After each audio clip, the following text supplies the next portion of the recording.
Hello दोस्तों।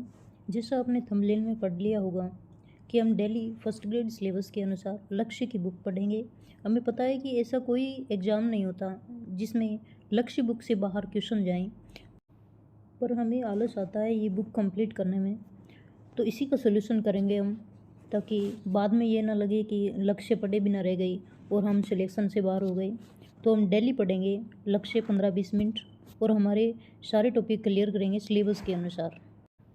बस वही टॉपिक पढ़ेंगे जो लक्ष्य में दिए हैं और फर्स्ट ग्रेड सिलेबस में भी दिए हैं, वही पढ़ेंगे हम, ताकि हमारे लिए बेनिफिट हो और हम बाकी के कचरे में फंस के ना रहें। आज से हम फर्स्ट ग्रेड जीके के फर्स्ट प्रश्न पत्र की ये लक्ष्य की बुक स्टार्ट करने जा रहे हैं, जिसको हम डेली 20-25 मिनट पढ़ेंगे और हमारे टॉपिक क्लियर करेंगे और याद भी करेंगे।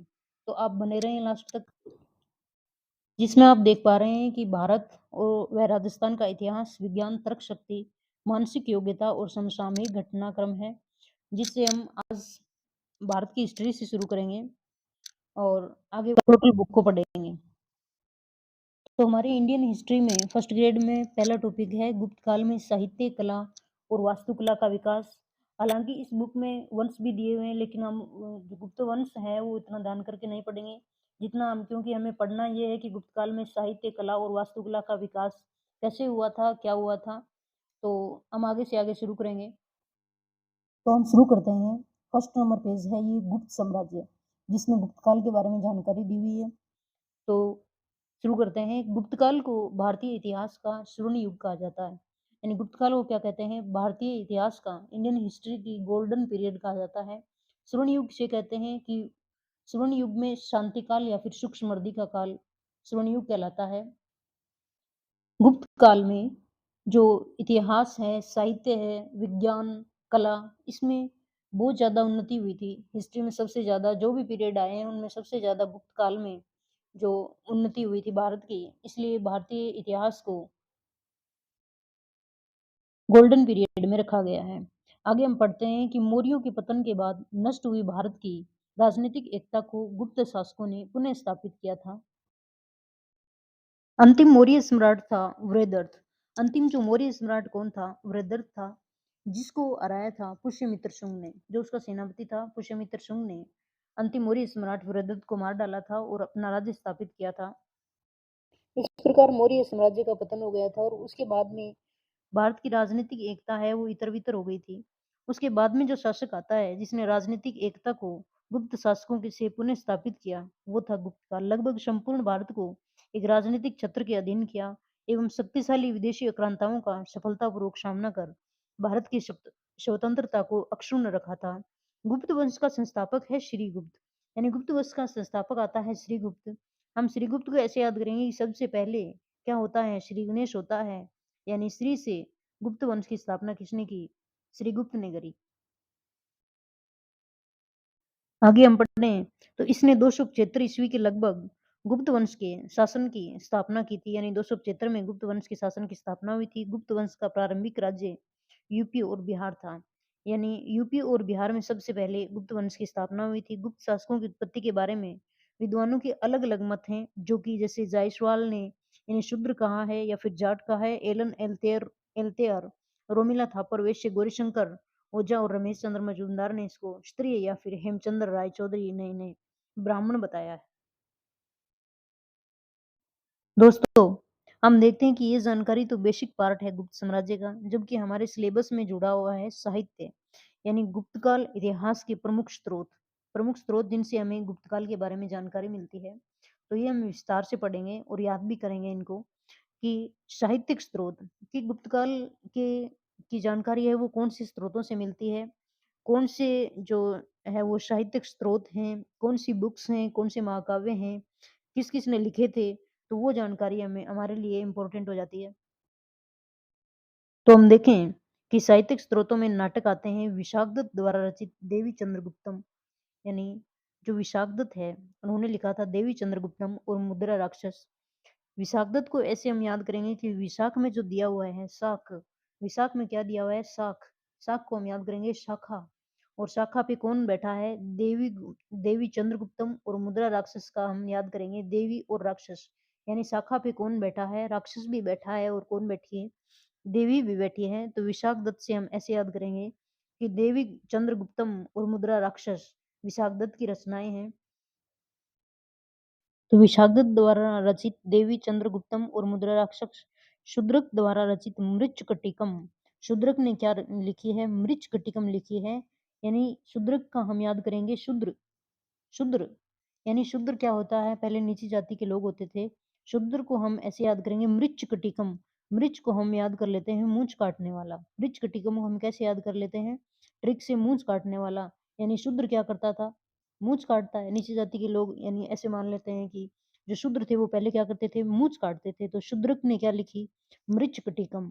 आगे हम देखते हैं कि वात्स्यायन का है कामसूत्र। वात्स्यायन का क्या है, कामसूत्र, यानी वात्सल्य भाव कामसूत्र से जोड़ते हैं। और कालिदास द्वारा रचित है मालविका अग्निमित्रम, अभिज्ञान शकुंतलम और विक्रमोवंशियम। यानी कालिदास ने बहुत सी रचनाएं रची थी। हम कालिदास की रचनाओं का विस्तृत अध्ययन करते हैं। कालिदास ने 3 नाटक लिखे थे। कालिदास ने क्या लिखे थे, 3 नाटक लिखे थे, 2 महाकाव्य लिखे थे और 2 खंड काव्य लिखे थे। यानी क्या लिखे थे, 3 महाकाव्य, 2 खंड काव्य और 2 महाकाव्य कालिदास द्वारा रचित ये ग्रंथ हैं। 3 महाकाव्य में आते हैं मालविका अग्निमित्रम, अभिज्ञान शकुंतलम और विक्रमोवंशियम। तो हमने देखा ऊपर क्या है, मालविका अग्निमित्रम, अभिज्ञान शकुंतलम और विक्रमोवंशियम। यानी कालिदास के नाटकों में कौन से आते हैं। तो हम इसको ऐसे याद करेंगे कि जो भी नाटक हैं कालिदास के, उनके आगे क्या आता है, ये यम यम हो गया, ये त्रम हो गया। जैसे अम की इसमें ज्यादा ध्वनि आती है, जैसे मालविका अग्निमित्रम, अभिज्ञान शकुंतलम और विक्रमोवंशियम। यानी अम की या फिर यम की ध्वनि ज्यादा आती है। तो वो क्या हो गए, तीनों नाटक हो गए कालिदास के। और वैसे हम याद करें कि नाटक क्या होते हैं, बड़े होते हैं। तो इनके नाम भी बड़े बड़े हैं। जो भी रचनाएं कालिदास की उनमें सबसे बड़े बड़े नाम यही है, मालविका अग्निमित्रम, अभिज्ञान शकुंतलम और विक्रमोर्वशीयम। तो हम इनको विस्तृत देखते हैं कि मालविका अग्निमित्रम में क्या था और किसके बारे में लिखा गया था, क्या लिखा गया था इसमें। मालविका अग्निमित्रम की हम बात करें तो इसमें अग्निमित्र नामक राजा था और उसकी रानी थी धारिणी। तो एक दासी थी धारिणी की, मालविका, जो दासी के बेस में रह रही थी। धारिणी की दासी बन के रह रही थी, मालविका राजकुमारी थी, जिसको धारिणी ने छुपा के रखा था कि अगर अग्निमित्र देख लेगा तो वो उसे पसंद करने लग जाएगा। ठीक है, लेकिन अग्निमित्र ने एक दिन मालविका की क्या देख ली, फोटो देख ली और वो उससे प्यार करने लग जाता है। तो मालविका और राजा अग्निमित्र की कहानी है मालविका अग्निमित्रम में। 2 नंबर हम बात करते हैं अभिज्ञान शकुंतलम। अभिज्ञान शकुंतलम में राजा दुष्यंत और शकुंतला के प्रेम की कहानी है। और फिर हम बात करते हैं विक्रमोवंशियम। विक्रमोवंशियम में राजा पुरुरवा और जो उर्वशी थी, इंद्र के दरबार में रहने वाली अप्सरा, उसकी प्रेम का हम वर्णन देखते हैं विक्रमोवंशियम में। ये 3 तो हो गए नाटक, मालविका अग्निमित्रम, अभिज्ञान शकुंतलम और विक्रमोवंशियम। तो आगे हम बात करें दोस्तों, कालिदास के 2 महाकाव्य दिए हुए हैं उसमें और 2 खंड काव्य दिए हुए हैं। यानी कालिदास के महाकाव्य में आते हैं कुमार संभव और रघुवंश और खंड काव्य में आते हैं मेघदूत और ऋतु संहार। कुमार संभव और रघुवंश की हम विस्तृत जानकारी प्राप्त करें तो कुमार संभव में जो भगवान शिव हैं उनके पुत्र हैं कार्तिकेय, उनके पुत्र कार्तिकेय का वर्णन मिलता है। और शिव पार्वती का वर्णन मिलता है, शिव पार्वती विवाह का वर्णन मिलता है, हिमालय का वर्णन मिलता है और माता पार्वती ने जो शिव जी के लिए तपस्या की थी इसका वर्णन भी मिलता है। किसमें मिलता है, कुमार संभव में। यानी कौन से कुमार की जानकारी मिलती है, भगवान शिव के कुमार कार्तिकेय की जानकारी मिलती है। फिर हम बात करते हैं रघुवंशम की। तो रघु भगवान राम को कहते हैं। तो भगवान राम के वंश की जानकारी मिलती है। इसमें भगवान राम के 20 वंशजों का वर्णन मिलता है, राजा दिलीप से लेके अंत में राजा अग्निमित्र तक। इसमें हमें संपूर्ण वंश की जानकारी मिलती है। आगे 2 खंड काव्य दिए हुए हैं मेघदूत और ऋतु संहार। मेघदूत में मेघदूत में एक यक्ष की कहानी मिलती है जो कुबेर या फिर अलकापुरी से निष्कासित कर दिया गया था। और वो एक पहाड़ी पे बैठा हुआ था वर्षा ऋतु में, उसको अपनी प्रेमिका की याद आ रही थी। तो वो चाहता था कि मैं वापस तो जा नहीं सकता क्योंकि मैं कुबेर से निष्कासित कर दिया गया, जबकि वो अपनी प्रेमिका को संदेश भेजना चाहता था। तो मेघ यानी बादल के बादल के जरिए वो अपने संदेश भेजना चाह रहा है, यानी बादल को बता रहा है कि तू जाके मेरी प्रेमिका को ये बोल दे, और बादल के माध्यम से वो अपने संदेश अपनी प्रेमिका तक भेजता है। ये बात दी हुई है किसमें? मेघदूत में। यानी दूत क्या होता है? संदेशवाहक होता है, और मेघ का मतलब बादल। यानी बादल को दूत किसने बनाया है? यहाँ पे एक यक्ष ने बनाया है, और जिसकी कहानी का वर्णन कालिदास ने इसमें किया है। आगे हम बात करते हैं ऋतु संहार की। ऋतु संहार में कालिदास ने 6 ऋतुओं का बहुत सुंदर वर्णन किया है। इसमें सिर्फ ऋतुओं का वर्णन दिया गया है ऋतु संहार में। तो हम बात करते हैं कि 3 महाकाव्य हो गए, नहीं, 3 नाटक हो गए, 2 महाकाव्य और 2 खंड काव्य। खंड की हम बात करते हैं तो ऐसे करते हैं, जैसे हम ऐसे सोचते हैं कि खंड तो मतलब अलग-अलग हो गया वैसे। तो ऋतु संहार और मेघदूत, जब ऋतु आती है तो ऋतु कब आती है? जब मेघ आते हैं। मेघ आते हैं तो क्या होती है? ऋतु चेंज होती है, तभी तो मेघ आते हैं। तो खंड काव्य मेघदूत और ऋतु संहार। मेघ के साथ में हमें ऋतु याद रह जाएगी, कुमार के साथ में हमें रघु का वंश याद रह जाएगा, और अभिज्ञान शाकुंतलम, विक्रमोर्वशीयम और मालविका अग्निमित्रम क्या थे? 3 नाटक। आगे हम बात करते हैं गुप्त काल की स्मृतियों के बारे में। बृहस्पति स्मृति और नारद स्मृति में गुप्त काल की जानकारी मिलती है। तो हम बात करेंगे स्मृति। हम याद करने के लिए ऐसे देखें कि स्मृति होती है जो हम याद करते हैं, मेमोरी होती है, वही स्मृति होती है। तो जो नारद मुनि थे उनकी स्मृति बहुत शार्प थी, वो सबकी जानकारी रखते थे। और बृहस्पति और नारद स्मृति में किसका उल्लेख मिलता है? तो गुप्त काल का। यानी हमसे पूछा जाए कि कौन सी स्मृति में गुप्तकाल के बारे में जानकारी मिलती है, तो बृहस्पति और नारद स्मृति। आगे पुराण आते हैं, वायु पुराण, स्मृति पुराण, विष्णु पुराण और ब्रह्मा। ब्रह्मा विष्णु हमें ऐसे याद रह जाएंगे, ब्रह्मा विष्णु और वायु और स्मृति पुराण। जैन साहित्य में जिनसेन सूरि का एक जो पुराण है हरिवंश पुराण, यानी जिनसेन सूरि रचित हरिवंश पुराण में हमें गुप्त काल की जानकारी मिलती है। आगे हम पढ़ें कि कुछ एक विदेशी आए थे जिन्होंने यहाँ पे साहित्य लिखा, या फिर कुछ विदेशी स्रोत मिलते हैं जिसमें गुप्त साम्राज्य के बारे में जानकारी मिलती है। तो विदेशी साहित्य में 2 आदमी हैं, एक तो फाहियान और दूसरा कौन? हेनसांग। फाहियान चंद्रगुप्त द्वितीय के काल में आया था, और हेनसांग हर्षवर्धन के काल में आया था। तो हम इनको याद करने की कोशिश। हमें पूछा जाए कि हेनसांग किसके काल में आया था, तो हेनसांग को हम लिखते हैं, तो हेनसांग किसके काल में आया था? हर्षवर्धन के काल में आया था। यानी हेनसांग किसके काल में आया था? हर्षवर्धन के काल में आया था। तो हम है से है मिला देंगे इसका। हर्षवर्धन के काल में कौन आया था? हेनसांग आया था, और फाहियान आया था चंद्रगुप्त द्वितीय के काल में।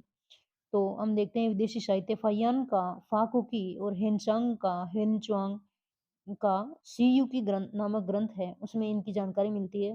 हेनसांग और इत्सिंग के यात्रा वृत्तांत में इसमें मिलते हैं।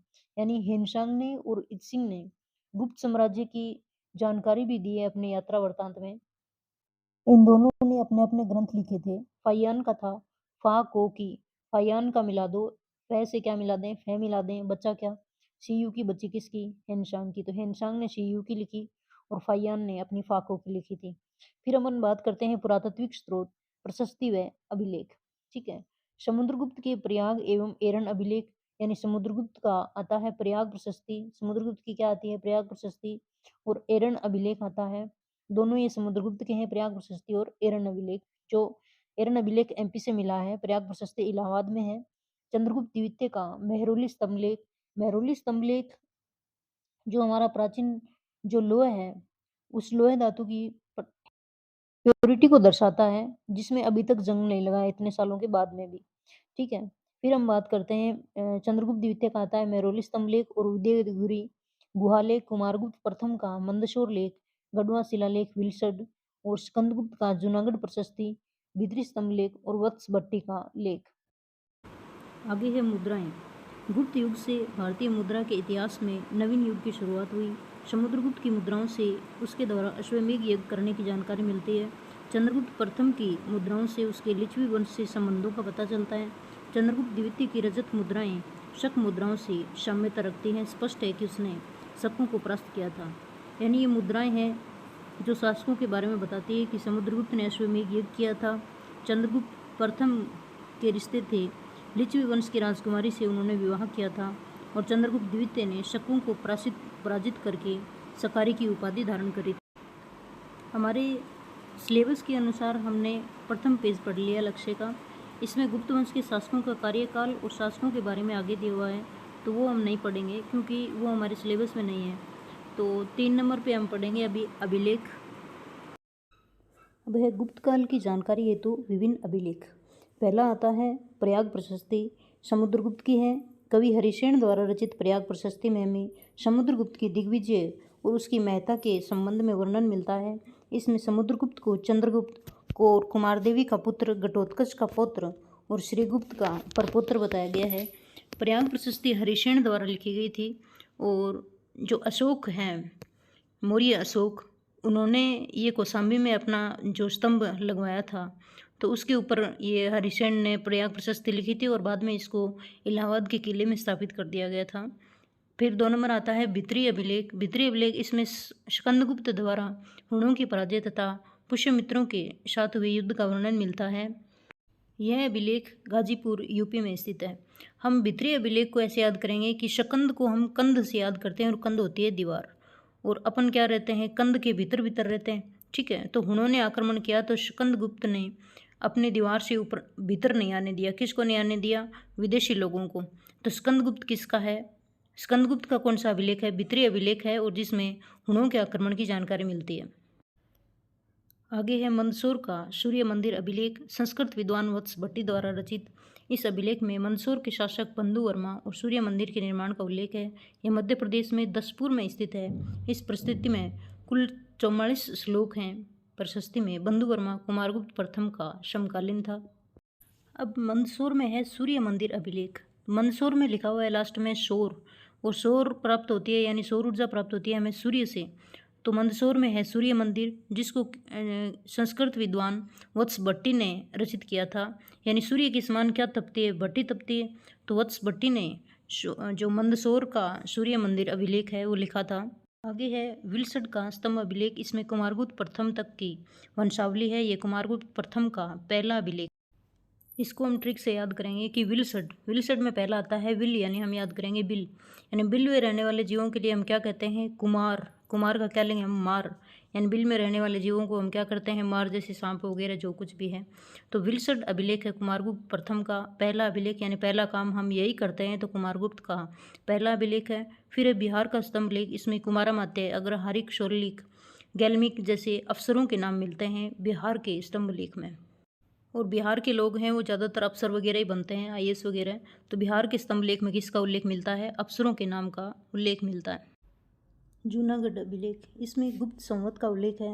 ये स्कंदगुप्त का महत्वपूर्ण अभिलेख है। इसमें हुण आक्रमण की सूचना मिलती है। स्कंदगुप्त के शासनकाल की प्रथम तिथि गुप्त संवत उत्कीर्ण मिलती है। जूनागढ़ अभिलेख में सुदर्शन झील की जानकारी मिलती है, जो चंद्रगुप्त मौर्य के समय बनाई गई थी, और स्कंदगुप्त ने इसका पुनर्निर्माण करवाया था अपने मंत्री प्रणदत्त से। कहूम का स्तंभ लेख, इसमें जैन तीर्थंकर की प्रतिमा स्थापित करने का वर्णन मिलता है। उदयगिरि शिलालेख, यह शिलालेख गुप्त संवत 82 में सनकानिक नामक सामंत ने अंकित कराया। मानकुंवर अभिलेख, कुमारगुप्त प्रथम का इलाहाबाद में स्थित यह लेख बुद्ध मित्र नामक बौद्ध भिक्षु द्वारा स्थापित बुद्ध की मूर्ति पर उत्कीर्ण है। इसमें कुमारगुप्त को महाराज कहा गया है। जूनागढ़, कहूम और भित्री अभिलेख स्कंदगुप्त के हैं। कुमारगुप्त के विलसड, गढ़वा, सांची, मथुरा और मंदसौर हैं, और सर्वाधिक भी कुमारगुप्त के अभिलेख हैं। कुमारगुप्त ने गरुड़ के स्थान पर मयूर अंकित करवाया था सबसे पहले। आगे है तुमेन अभिलेख, कुमारगुप्त प्रथम से संबंधित अभिलेख, जिसमें कुमारगुप्त को शरदकालीन सूर्य की भांति बतलाया गया है। मध्य प्रदेश की ग्वालियर में है। फिर आता है एरन अभिलेख, 510 ईस्वी में भानुगुप्त का अभिलेख है एरन अभिलेख, जिसमें प्रथम बार सती होने का अभिलेखीय साक्ष्य प्राप्त होता है। इसमें राजा गोपराज की मृत्यु और उसकी पत्नी की सती होने का जिक्र है। ये मध्य प्रदेश यानी सागर में स्थित है। ये खंडित अवस्था में है। इसमें समुद्रगुप्त को पृथ्वी, राघव आदि राजाओं से बढ़कर दानी बताया गया है। अभिलेख में इसकी पत्नी का नाम दत्त देवी मिलता है। गुप्तों के अधिकांश अभिलेख कौशाम्बी शैली की ब्राह्मी लिपि में उत्कीर्ण किए गए। यानी एरन अभिलेख के बारे में हम बात करें तो ये भानुगुप्त का है। एरन अभिलेख किसका है? भानुगुप्त का है, जिसमें प्रथम बार सती होने के प्रमाण मिलते हैं। तो दोस्तों, आज हमने गुप्त काल की बेसिक जानकारी ली और गुप्त काल के इतिहास के स्रोत पढ़े, अभिलेख भी पढ़े, ठीक है? कल से हम गुप्त प्रशासन पढ़ेंगे, गुप्त साहित्य, कला, सभी ऐसे करके हम जो भी लक्ष्य बुक में दिया हुआ है, उसको हम पढ़ेंगे, याद करेंगे। तो डेली बने रहें, हम 20 मिनट 20-20 मिनट पढ़ के लक्ष्य को कंप्लीट कर लेंगे। और वही टॉपिक पढ़ेंगे जो फर्स्ट ग्रेड जीके में दिए हुए हैं, नवीन पाठ्यक्रम के अनुसार। इसलिए